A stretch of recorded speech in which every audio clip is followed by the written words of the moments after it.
Crime in the Wild West. If you believed the popular narrative, you would think the Wild West was a story of lawlessness, with the Native Americans being a constant threat to the European settlers. However, that is not the case. Crime rates across the Wild West were no worse than crime rates anywhere else across America. A study found that there were only 8 definite bank robberies between 1859 and 1900 across 15 frontier states. The point is that bank robberies were rare, hence why they were no big news about them.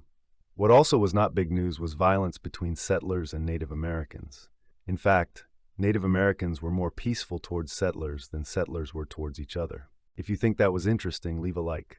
Today we think cowboys are cool, but how about then? Well, it was an insult, as any type of dodgy salesperson was called a cowboy.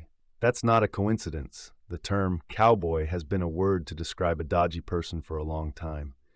This is because during the American War for Independence, there were groups with differing loyalties: the Skinners, who fought for pro-independence, and the Cowboys, who supported the British. Both sides fancy ambushing convoys and stealing oxen, cattle, and horses. The Cowboys were especially skilled at this, capturing the convoys and turning them over to the British. Because of that, they were seen as outlaws and thugs.